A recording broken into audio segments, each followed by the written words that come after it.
างตัดแล้วมันแหวนต้นไม้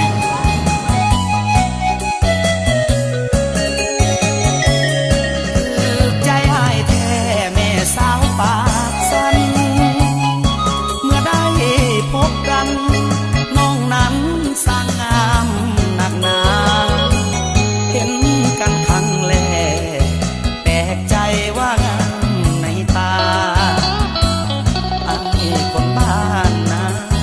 หลงหักแม่สาวปากสัน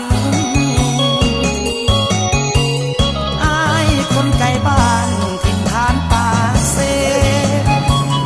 หักเจ้าแท้เด้รถเมล์สองเฮาพบกันน้องงามเป็นเมาโอ้อยู่ในใจของไอ้เท่านั้นสาวปากสันไอ้นั้นอยากขอเป็นแฟนพอได้เห็นหน้าดังมือเทวาปันแต่งสองแก้มแดงแดงเสน่ห์น้องแหงผู้มีสายแนมไอ้เห็นหน้าเจ้าคิดอยากเข้าไปเดินควงแขนหากได้เป็นแฟนคือสิสมใจของอาย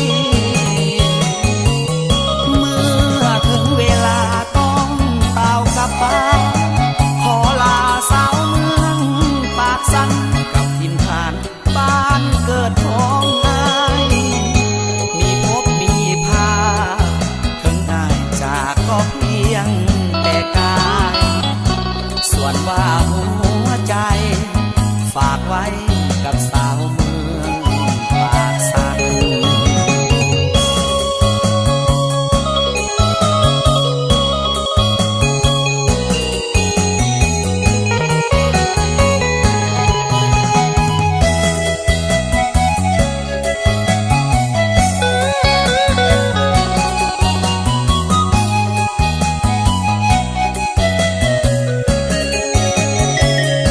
พอได้เห็นหน้า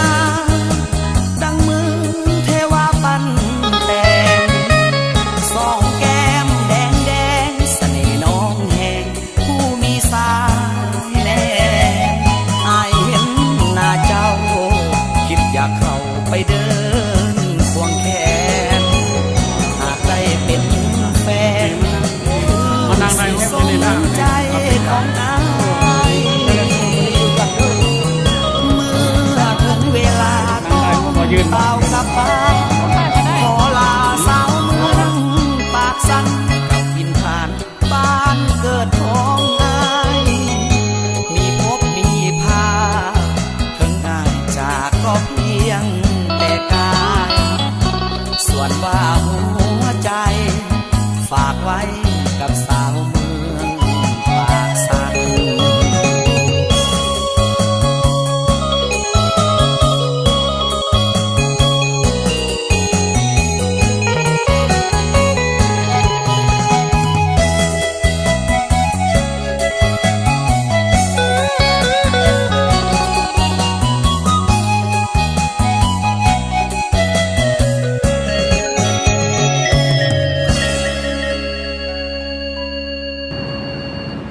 ในไทยเขาอยู่ในกระงามนี่นะอยู่เนาะ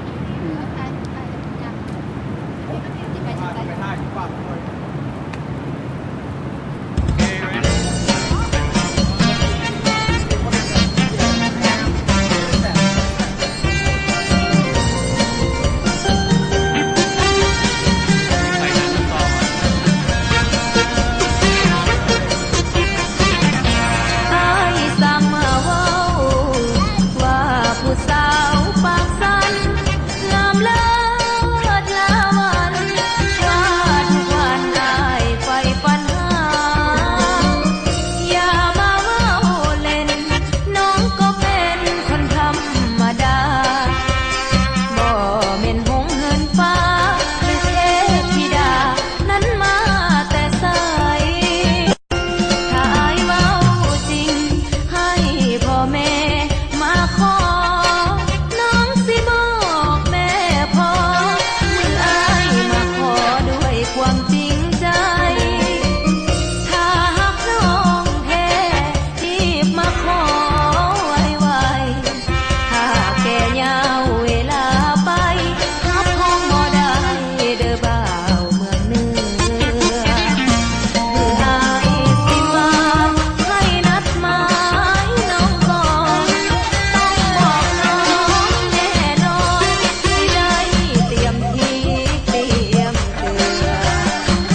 ำใด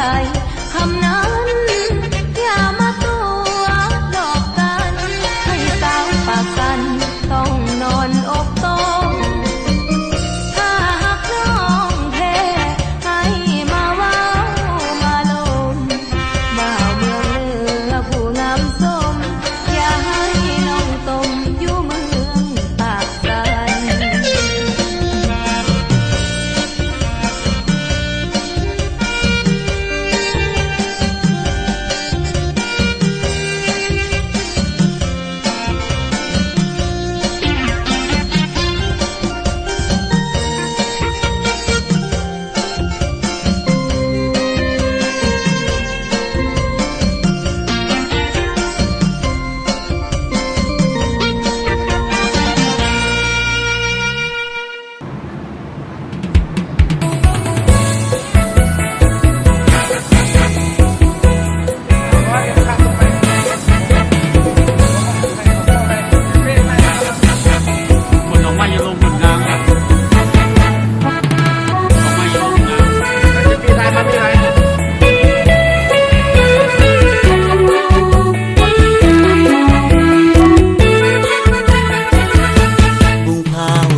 แฟนเศรษฐี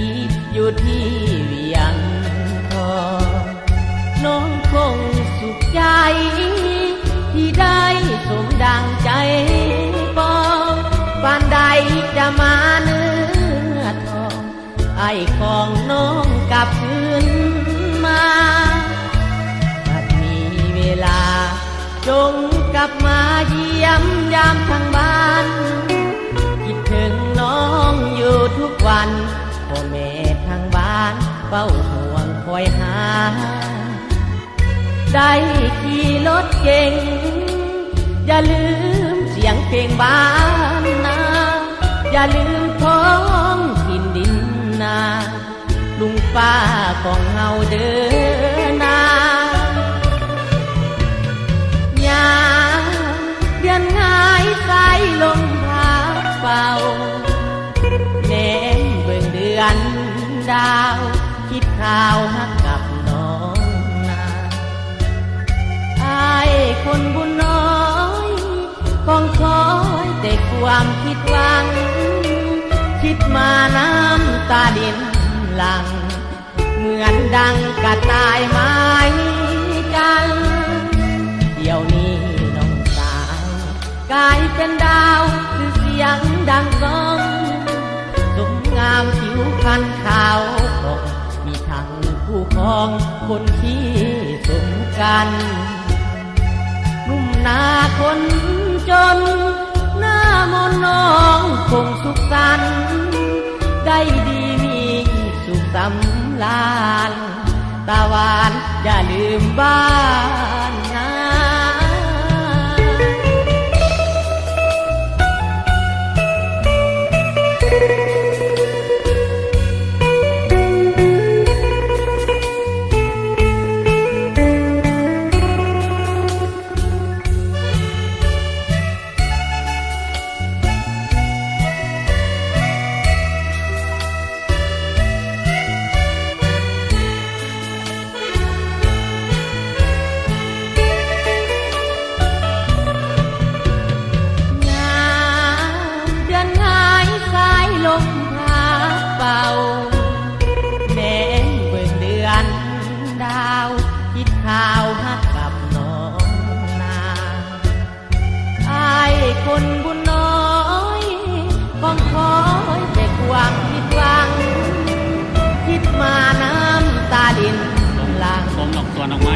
ดังกระต่ายไม้กันเดี๋ยวนี้น้องสาว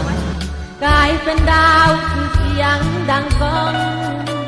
สมงามผิวพรรณขาวของมีทั้งผู้ครองคนที่สมกัน